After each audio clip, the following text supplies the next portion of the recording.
Today, in this talk, I'm going to look at the fact that money talks, as people say. But rather than just look at the fact that it does so, I'd like to look little bit at how it does so and how this relates to power. Now, the bulk of the numismatic research for this paper was conducted during a junior research fellowship at ACANS. And so I'd like to thank Professor Kanashidi, Dr. Charlotte Mann, and my fellow Sam Parrish for guiding me, this naive archaeological theorist, into the world of classical numismatics. And boy, what a wondrous world it is. So without further ado, as I was told when I submitted my abstract to ASCS, few who study Roman art would doubt that images were semiotic. What is much more difficult to substantiate, however, is how Romans understood those signs and interacted with them. So, what I want to do today is further engage with this second dimension, the semiotic process or semiosis, and the emergence of meaning and the significance of certain signs. So, numismatics is typically interested in the intentions of humans, namely emperors, the administration, and minters. I'm obviously talking about Roman numismatics specifically here, which is in itself important, are important pursuits. However, I would like to shift the focus today towards how coins are integral components in processes of meaning making and therefore the flows of power across society. So, Rowan, Kemmers, Meerberg, and others have all acknowledged the need for more relational and contextual approaches to numismatics, arguing for the importance of coins as agents, for example. And coins are also starting to be understood as part of a wider network of media which relate to each other and inform how certain images are received and interpreted in the Roman world. And so it's this idea that I want to riff with today with the help of assemblage theory. So growing in popularity in archaeology and other fields, assemblage theory is a broad collection of post-humanist and post-structuralist scholarship which seeks to entangle humans within their broader contexts and problematize things like agency, power, and structure. At its center are the philosophers Gilles Deleuze and Félix Guattari and their concept of assemblage or agencement, which, without getting bogged down in specifics, refers to an open system or process that relationally de- and rearranges the material and immaterial components at many scales and produces certain effects or outcomes. In short, assemblages are systems where bodies, broadly defined, connect and disconnect to create things. For instance, our culturally situated knowledge of furniture, a person's aching body after a day's work, and the physical properties of a chair could be understood as the sitting down assemblage. These things all come together as to produce an outcome or a tangible thing, in this instance, a seated individual such as myself. So one particular key concept in assemblage thinking is the regime of signs, which refers to a semiotic system. It is the logic behind how signs work in assemblage theory. The most important thing to note is that this semiotic process, the regime, occurs within and emerges out of the assemblage. There are several implications of this. First, this means that a sign and its meaning emerge from the interplay between myriad material and immaterial things and beings. The interpreters, those involved in the creation of the coin themselves, the events in which these come into contact, and so on, are all situated within the assemblage. Moreover, any sign always has a material dimension, like the materiality of a coin. Another important thing to consider is that the wider assemblage determines the potency of signs, as assemblages include people, objects, landscapes, and other beings interacting. This means that in addition to human intention, objects and other non-human things are equally implicit in the flows of power and how signs are circulated and interpreted. To interpret an image on a coin and understand its role in the emergence of power, then, we must reconstruct the wider context and explore the relations it held across the assemblages in which it was a part or being encountered. We must map out the bodies that coins were connected with and the events in which these connections occurred. In a way, this materialized, contextualized, and holistic view of the semiotic capacities of coinage has been acknowledged for some time. Kemmers and Meerberg observed that the materiality, inscription, color, images, and so on are all involved in the voice of a coin. And even back in 1949, Cray almost laments at the fact that the meaning of certain images of coins, or much of the meaning, is lost to us because we do not have access to events and knowledges of the day. Again, today, I simply want to explore how coins are active within this process, not only being informed by the dominant regime or semiotics processes, but also feeding into them, rearranging the very assemblages of which they are a part. One such assemblage, or rather overlapping assemblages, is the Roman military community. The idea of considering the Roman military as a collection of communities or a community emerged around the turn of the century. In this view, the Roman military comprised of several overlapping groups of people, like the emperor and his household, officers, soldiers, veterans, and members of the extended community. Though it shifts to more localized communities in the later 3rd, 4th, and 5th centuries, there is still a sense of community felt across Rome's soldiery. Now, there were evidently a diverse range of communities within this broader collective, and therefore there was a wide-ranging landscape of cultural practices, beliefs, events, and objects.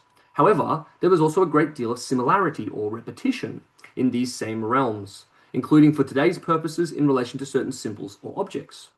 For Roman soldiery, there was therefore a communal military semiotic landscape, or regime if you will, which, whilst diverse, had constants, like certain religious activities, military ensigns, like eagles and other signa, certain styles of dress, and so on. All of these were entrapped within and constituted the semiotic processes that occurring within the military, constituting a Roman military regime of signs. So coins are one potentially potent object found across military life, and therefore were a constituent component of this regime.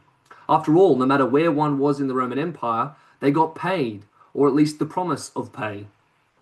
Moreover, as scholars such as Creighton and Kemmers have demonstrated, there is evidence to suggest that, at least in the northeastern part of the empire, select issues of coinage were minted with the military in mind, if not, in fact, as the primary audience for certain images. Thus, it is perhaps particularly pertinent to consider the effects of coins and their images within the military community and beyond. By studying their images in relation to this specific context of the Roman military, we can come closer to understanding how they may have been understood, gained significance, and affected the social fabric of military life. Following the assemblage thinking logic I laid out just before, to achieve this, one must simply explore the relations coins held across military life and the semiotic landscape of the military world, which I will now do by looking at 2 case studies in relation to 2 types of images. So the first case study, the so-called Al-Salihaya hoard of gold ore, published by Chico and Garcia in 2025. So this hoard comprises 11 ore and was discovered inside a ceramic vessel in 2014 in Al-Salihaya, which is about 10 kilometers northwest of Dura Europos.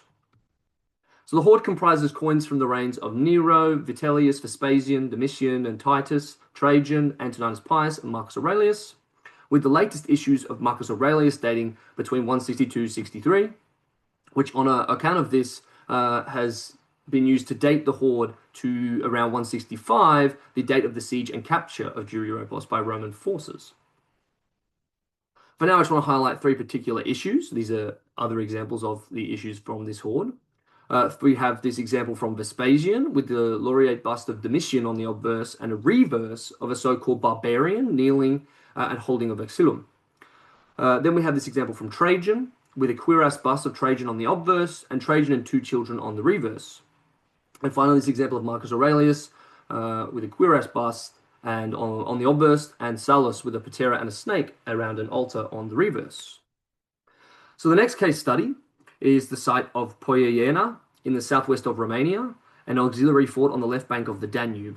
Here, the Porta Praetoria, which I put on the circled on the slide there, underwent comprehensive investigation between 2020 and 2021, during which over 24 coins were discovered and published in 2025 by Gazdat and Timots. So there are 21 bronzes and 3 denarii, issues of Claudius, Hadrian, Antoninus Pius, Septimius Severus, Severus Alexander, Gordian III, Philip I, Trajan Decius, Trebonius Gallus, Gallienus, Constantius II are all attested, stretching the corpus from around 47 to 355 CE. And these were found across 4 phases, dating from the late 2nd and early 3rd century through to the final phase, which was the mid-4th. As you can see from the analysis conducted in the publishing paper, certain issues were in circulation for over 100 years after their initial minting date, including this Claudian example found in a 2nd to 3rd century context, and this Hadrianic example found in a 3rd century context. So now I'd like to just move to some particular images within these corpuses and unpack how they would have been swept up in this military regime of signs I've talked about. So I think the easiest place to start is with the images of the emperors. Of course, all coins in both case studies have emperors on the obverse. Moreover, 2 of the examples from Al-Salihaya have the emperor draped in a military cloak and or cuirassed, as do 15 of the coins from Pojejena, such as the 2 examples I've got on the slide here from Gordian III and Philip I from the 3rd century, mid-3rd century.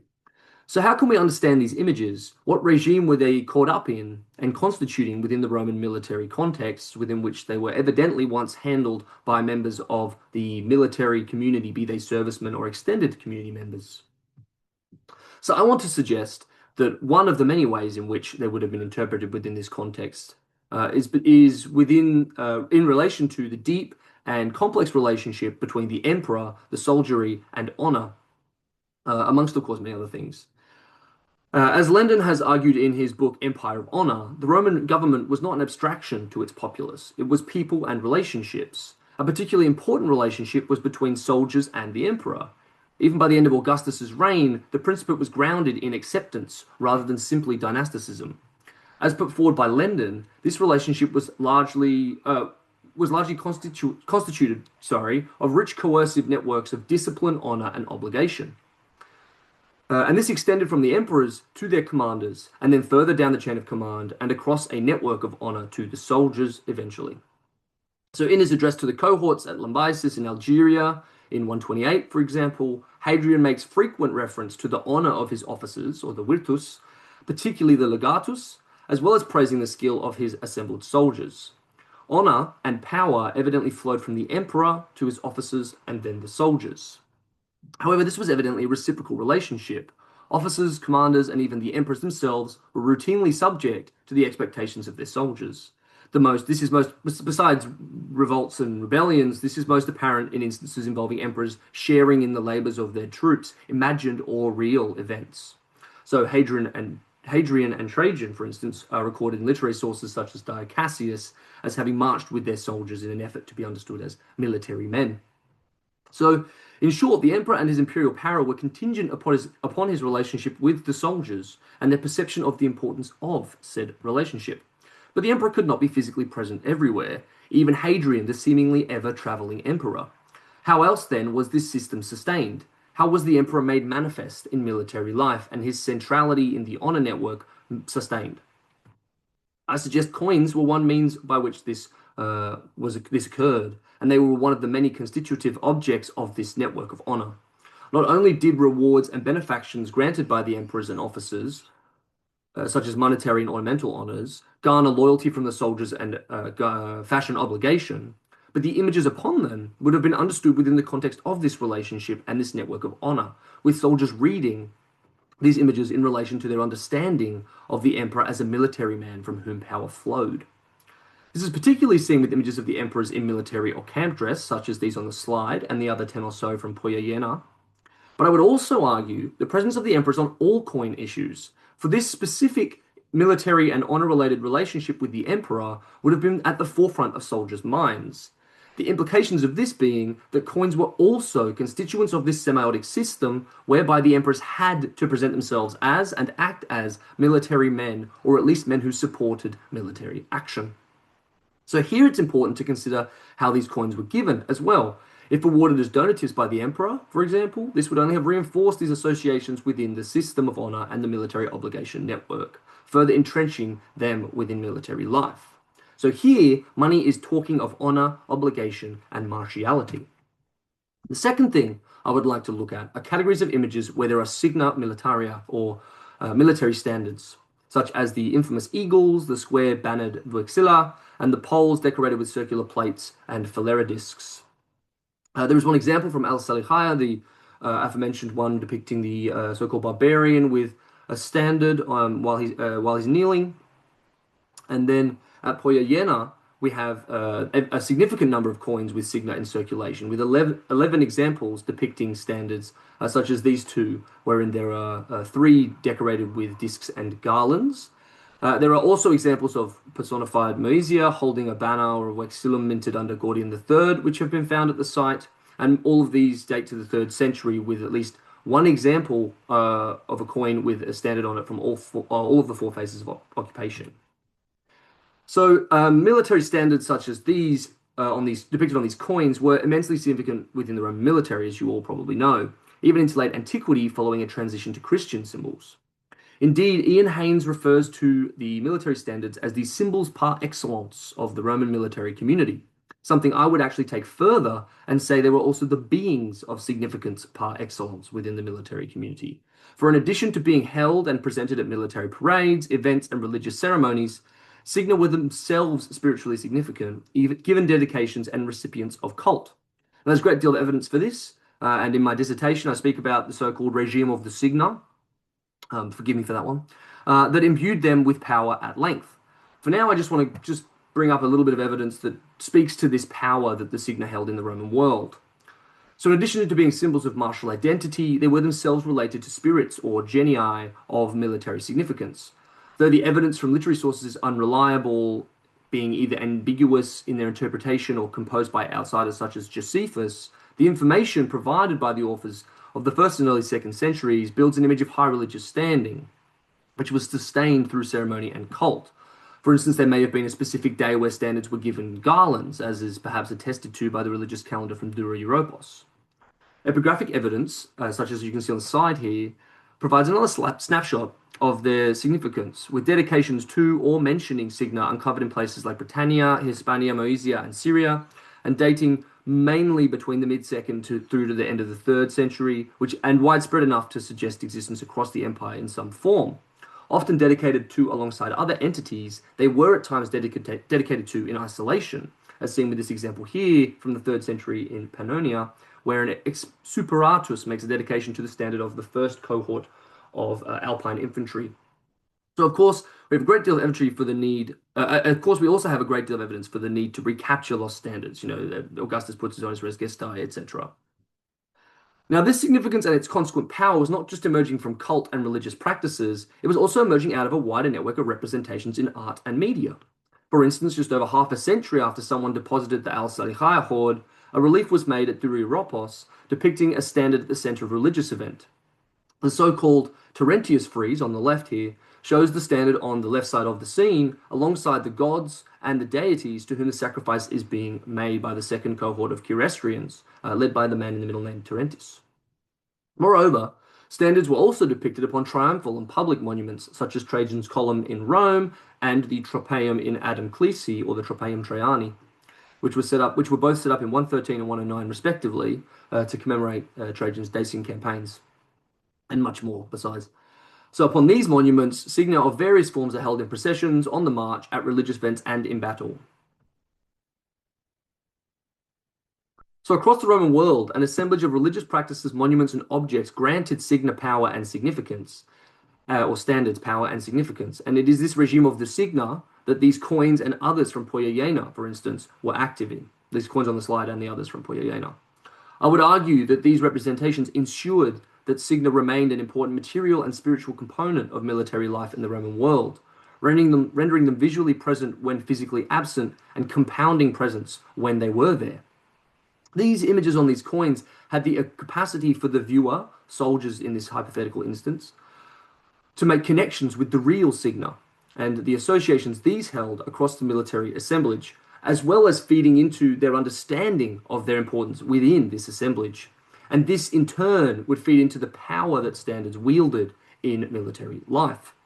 So what is important to stress is that these images are not representing power and significance. They are constituent pieces of the process which underpin this power and significance. They are a small yet common piece of a much larger puzzle. In both of these two studied contexts, 2nd century Mesopotamia and 2nd to 4th century Dacia, coins entangled emperors and signa into the social fabric of the military community, informing their perceived military role and or status, as well as maintaining and redefining the imperial military power which flowed to and from them. What I hope to have shown is that coins are agents. They part constitute the regimes of signs which granted certain beings and things power in the Roman world. Simultaneously, the interpretation of their images was also informed by this very regime and the wider assemblages in which they were handled and encountered. So there's many implications of understanding this and approaching coins in this way, of which I just want to focus on a couple now. So first is the continued use of, sometimes as we saw in Pojejena, much older coinage entangles certain images long after their initial release. Hence why I like to move beyond, not necessarily away from, intention of the original minters. And I think we need to understand here the power of media in how future images are understood. If coins up to 100 years old are being understood and interacted with and are part of the media that people are interacting with on their everyday lives, the potentials that people can make, the potential choices they can make about what's on images or what images are on coins are constrained by the media that exists in the world already. And I think, which kind of brings me to my next point, I was encouraged to add a little more to my Ask slide. So this is evidently it. And I wasn't sure exactly what to talk about. But then today, walking to my car, I started reading Guattari's Three Ecologies. And one of the things he talks about is the fact that he is talking about capitalism because he's a Marxist, and so of course that's what he's talking about. But there are things in the world that do not have a center. They do not have a board who decides what's on everything and which directions things should go in, aka for him, capitalism. But there is instead these systems are sustained by media and mass media. And I think as numismatists of the classical world anyway, we actually have or archaeologists who partake when allowed, I think we actually have a unique ability here to engage with a mass media and explore the kinds of ideas and structures and ways of thinking about the world that they maintain. And they explain the reasons for certain things becoming entrenched within the ancient societies that we are studying and how people could be caught up in media. Essentially, I think we need to be cognizant of the fact of the power that media had in and of itself over the human actors of the time. And this does not mean that human actors have no agency, but rather we must understand it as very entangled within the media within which they are interacting. Because otherwise, people will not understand the images they are producing if there is no relevance to the media they interact with. So to unpack this mess that I've just described and similar processes of semiosis and power emergence, I suggest we can continue to use frameworks like the regime of signs to explore the wide networks in which certain images were encountered and how they enhanced or altered certain components of these networks.